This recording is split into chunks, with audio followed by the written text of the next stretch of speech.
What happened to all of you? क्या हो गया है?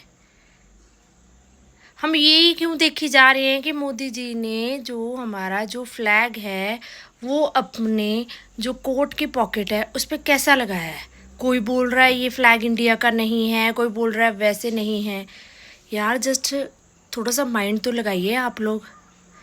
हमारे फ्लैग में, ठीक है, पहले मैं आपको पिक्चर के साथ बताती हूँ।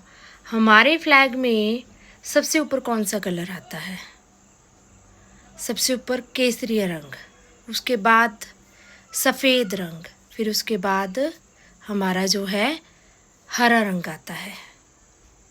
जब हम इस फ्लैग को वर्टिकल पॉइंट में लेके आते हैं, जो वर्टिकल डायरेक्शन पे हम जब लेके आते हैं, तो ऑब्वियसली जो हमारे फ्लैग की जो ग्रीन कलर है वो आगे आएगा, हमारा फ्लैग का जो वाइट कलर है वो उससे आगे आएगा, उसके बाद आएगा और ऑरेंज कलर उसके बाद आएगा। तो मोदी जी ने तो वैसे ही लगाया है ना अपनी पॉकेट में। फ्लैग अगर ऐसे लगाया जाए तो वो तो ठीक है, अच्छा माना जाता है कि केसरी रंग ऊपर आएगा। पर जब फ्लैग हम वर्टिकल पॉइंट पे लेके चलते हैं तो वर्टिकल पॉइंट पे ग्रीन हमेशा आगे आता है। और एक चीज़ और क्यों नहीं आपने नोट की फ्लैग में, कि जब उन्होंने वो फ्लैग लगाया है तो ऑरेंज कलर सबसे आगे है, फिर आता है ये सफ़ेद रंग और उसके बाद आता है हमारा हरा रंग। तो आप ध्यान से उस वीडियोस या फोटोज़ को देखिए तो सही, तभी हम बात करेंगे ना कि ये हमारा इंडिया का फ्लैग है कि नहीं है या रशिया का नहीं है। चलिए ये तो रही बात फ्लैग की कि उन्होंने कैसे हमारे तिरंगे को लगाया है। पर ये तो सोचो कि उन्होंने कितनी बड़ी अनाउंसमेंट्स की हुई हैं।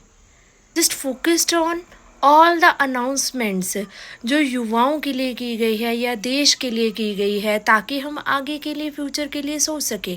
जो और लोग रोज़गार पाना चाहते हैं, जो अपना खुद का रोज़गार चलाना चाहते हैं, वो इन अनाउंसमेंट को अगर ध्यान से सुनेंगे तो क्या पता उनको आगे का अपना फ्यूचर डिसाइड करने में कोई दिक्कत ना आए।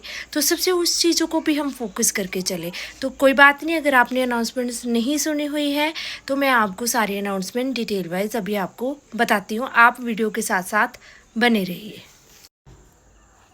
इस बार 15 अगस्त 1947 में मोदी जी ने देश के युवाओं के लिए, देश के रोजगार के लिए, सेमीकंडक्टर के लिए, एआई टेक्नोलॉजी से रिलेटेड या फिर पूरा विकसित भारत बनाने का जो टारगेट है उसके बारे में बात की है।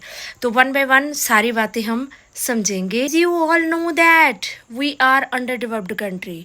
हम अभी अंडर डेवलप्ड कंट्री में रह रहे हैं, पर मोदी जी ने अनाउंसमेंट की है कि 2047 तक हम भारत को विकसित देश में बदल के रहेंगे।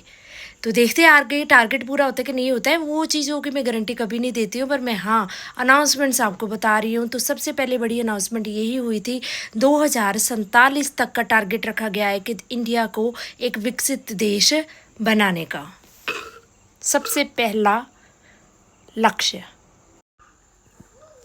सबसे ज़्यादा मेरे को तो इस चीज़ का बहुत हुआ कि हमारा देश जो न्यू टेक्नोलॉजीज़ आ रही है उनको साथ साथ लेके चल रहा है। तो मोदी जी ने भी उससे रिलेटेड एक बहुत अच्छी अनाउंसमेंट की है कि जैसे एआई टेक्नोलॉजी आजकल विकसित हो रही है, उससे रिलेटेड डिफरेंट कोर्सेज यूनिवर्सिटीज़ के द्वारा स्टार्ट किए जा सकते हैं। और हमारे देश की जो नौजवान पीढ़ी है, जो आगे पढ़ने वाले जो बच्चे हैं, हमारे जेनजीज है, जो भी हैं, उनके लिए सबसे बड़ा मतलब एक मौका होगा, एक नया विकल्प होगा एआई टेक्नोलॉजी के ज़रिए, ताकि वो अपने आप को एक अच्छा पर्सन अच्छे रोज़गार में जा सके। तो इसके लिए जो है सेमीकंडक्टर्स चिप्स जो है मैन्युफैक्चरिंग जो हम बाहर से लेते थे, एक्सपोर्ट करवाते थे, उनको अब इंडिया में ही बनाए जाने की योजना बनाई जा रही है। और काफ़ी प्लांट लग चुके हैं, 7-8 प्लांट लग चुके हैं, 7-8 और आगे प्लांट लगने जा रहे हैं।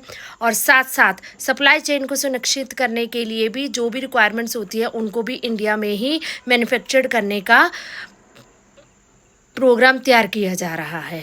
ये जो आप बोल रहे हैं सेमीकंडक्टर चिप्स, ये चिप्स ये हर जगह लगते हैं, चाहे आप मोबाइल्स ले लो, चाहे आप कंप्यूटर्स ले लो, चाहे आप हमारी एआई टेक्नोलॉजीज़ ले लो, कहीं पे भी ले लो, या फिर हमारा जो है गाड़ीज़ होंगी या कुछ भी होंगी, सभी पे चिप्स लगती हैं। तो वो चिप्स जो है, जो हम बाहर से एक्सपोर्ट करते थे उनको इंडिया में ही बाहर से जो इंपोर्ट करते थे ना, उनको इंडिया में ही अब बनाए जाने की कोशिश की जा रही है। तो इन सभी चीज़ों को भी हमने फोकस करके चलना है, ताकि हमारा जो फ्यूचर एरिया है हमारा इंडिया का, उसको डिसाइड किया जा सके। क्योंकि जब कोई प्लान तैयार होता है तभी ही उसकी अनाउंसमेंट्स होती हैं। तो फ्लैग को छोड़िए कि फ्लैग कैसे लगाया गया है, कोई देश का प्रधानमंत्री है वो, जो ऐसे देश के प्रधानमंत्री हैं, ऐसे तो है नहीं कि सुबह उठ के आ गए और ऐसे ही लगाया और आ गए। बोलने से पहले थोड़ा सोचना चाहिए हम लोगों को, थोड़ा सा हमें भी अपना माइंड ब्रॉड करना चाहिए हर बातों को देखने का। ये सिर्फ हमारे नज़रिए पे डिपेंड करता है कि हम कैसे देख रहे हैं किसी चीज़ को। हर चीज़ को नेगेटिव में देखना ज़रूरी नहीं है, उसको पॉजिटिवली भी आप देख सकते हैं। मैं ये नहीं कह रही हूँ मोदी जी सबसे अच्छे हैं, मैं ये कह रही हूँ इस चीज़ को छोड़ के जब हम आगे आने वाले फ्यूचर प्लान्स के बारे में सोचें तो उस पर ज़्यादा फोकस करें तो ज़्यादा बेटर रहेगा। सो राधे राधे, जय हिंद, जय भारत। अगर वीडियो अच्छी लगे तो शेयर ज़रूर कीजिएगा। राधे राधे।